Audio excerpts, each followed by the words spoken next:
الحمدللہ والصلاة والسلام علی رسول اللہ اما بعد فاعوذ باللہ من الشیطان الرجیم بسم اللہ الرحمن الرحیم لقد کان لکم فی رسول اللہ اسوۃ حسنہ یقیناً تمہارے لیے رسول اللہ صلی اللہ علیہ وآلہ وسلم کی زندگی میں بہترین نمونہ کرتے ہیں کہ کیسے مہندی کی اس رسم پر میوزک اور ڈانس شروع ہوا۔ تو قدیم ہندو دور میں اگر ہم دیکھتے ہیں تو یہ جو خطہ ہے چھوٹی چھوٹی ریاستوں میں تقسیم تھا اور الگ الگ ریاستوں کے الگ الگ راجا ہوتے تھے۔ تو اس دور میں میوزک اور ڈانس کے حوالے سے تقریباً 6 طرح کے لوگ پائے جاتے تھے۔ سب سے پہلے پروفیشنل میوزک پلیئرز اور ڈانسرز تھے جو کہ درباروں سے منسلک تھے اور راجوں کے سرکاری گویے تھے۔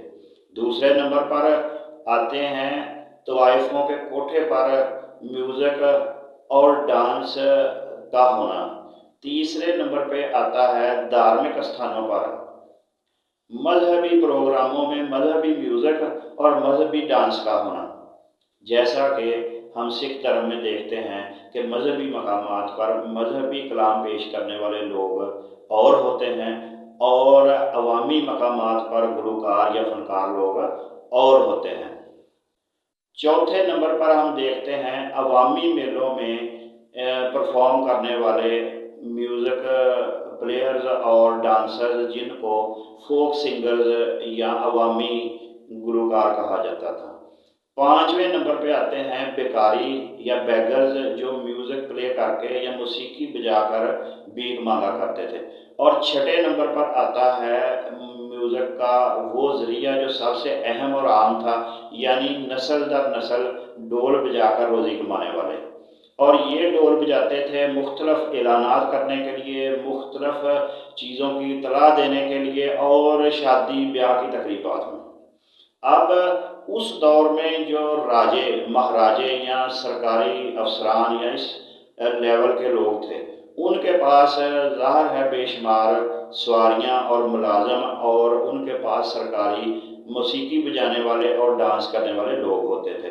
وہ جب یہ رسم ادا کرتے تو ان کی گیدرنگ بھی زیادہ ہوتی ہے اور ان کی رسومات میں تحائف کی تعداد بھی زیادہ ہوتی ہے اور ان کی رسومات میں ڈانس اور میوزک بھی شامل ہوتا۔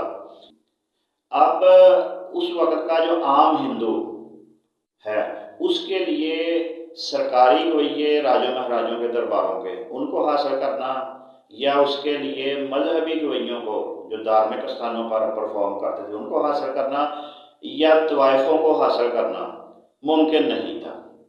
اور جو بیگرز میوزک بجا کر بیگنگ کرتے تھے یا بھیک مانگتے تھے بیکاری لوگ ان کو تو ظاہر ہے کہ ایسی تقریبات پر بلایا نہیں جاتا تھا۔ اب رہ گئے عام ڈول بجانے والے جو ہر آبادی میں موجود تھے، سستے تھے اور ہر وقت دستیاب ہوتے تھے، چنانچہ عام لوگوں کی مہندی پر ڈول کا رواج عام ہو گیا۔ اور ڈول جو ہے وہ آپ جانتے ہی ہیں یہ کسی خطے کا کوئی ثقافتی انسٹرومنٹ نہیں ہے، جیسا کہ عام طور پہ سمجھا جاتا ہے۔ یہ تو بمبئی کے ساحل سے لے کر لداخ تک ہر قبیلہ اور ہر طرح کے لوگ اس کو بجاتے ہیں۔ اور دوسری بات یہ کہ اس کی لاؤڈنس اتنی ہے کہ آج کے دور میں بھی اس کی رینج 3 سے 4 کلومیٹر تک پہنچ جاتی ہے، جبکہ اس دور میں اس کی رینج 12 سے 15 کلومیٹر تک پہنچتی تھی۔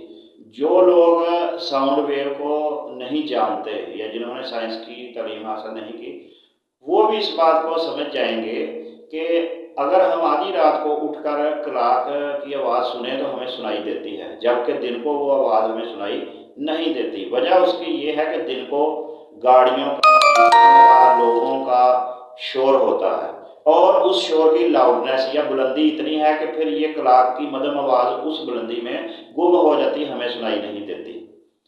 اور اب تصور کریں اس دور کا کہ جب کوئی گاڑی، انجن، ملز یا ایسی شور پیدا کرنے والی چیزیں موجود نہیں تھی اور لوگوں کی تعداد بھی کم ہوتی تھی، تو اس دور میں جب ڈول بجتا تھا تو اس کی پھر رینج یا آواز کی جو دور تک جانے کی استطاعت ہے وہ کتنی زیادہ ہوتی ہوگی۔ تو بہرحال ڈول عوامی طور پر مہندی جیسی تقریبات کا حصہ بن گیا۔ یہاں ویڈیو کا پارٹ 3 ختم ہوا۔ جزاکم اللہ خیر۔